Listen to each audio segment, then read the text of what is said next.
Umar ரலியல்லாஹு அன்ஹு அவர்கள் கூறியதாவது, 3 விஷயங்களில் என் இறைவனுடன் நான் ஒன்றுபட்டேன். முதலாவது, நான் நபி ஸல்லல்லாஹு அலைஹி வஸல்லம் அவர்களிடம், அல்லாஹ்வின் தூதரே, மகாமு இப்ராஹீமை நாம் தொழுமிடமாக ஆக்கிக் கொண்டால் நன்றாக இருக்குமே என்று கூறினேன். அப்போது வாத்தஹிது மின் மகாமி இப்ராஹீம முஸல்லன, இப்ராஹீம் நின்ற இடத்தை நீங்கள் தொழுமிடமாக ஆக்கிக் கொள்ளுங்கள் எனும் இறைவசனம் அருளப்பெற்றது. இரண்டாவது, ஹிஜாப் திரையிடுதல் பற்றிய விஷயம்.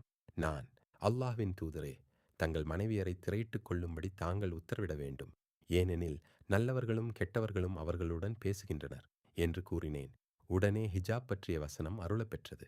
மூன்றாவது, நபி ஸல்லல்லாஹு அலைஹி வஸல்லம் அவர்களின் துணைவியர் அவர் மீது பொறாமை கொள்வதில் ஒன்று சேர்ந்தனர். அப்பொழுது நான் அவர்களிடம், அசா ரப்புஹு இன் தல்லககுன்ன அன் யுபத்திலஹு அஸ்வாஜன் ஹைரன் மின்குன்ன, அவர் உங்களை விவாகரத்து செய்துவிட்டால் உங்களை விட சிறந்த துணைவியரை அவருடைய இறைவன் அவருக்கு பதிலாக தரக்கூடும் என்று கூறினேன்.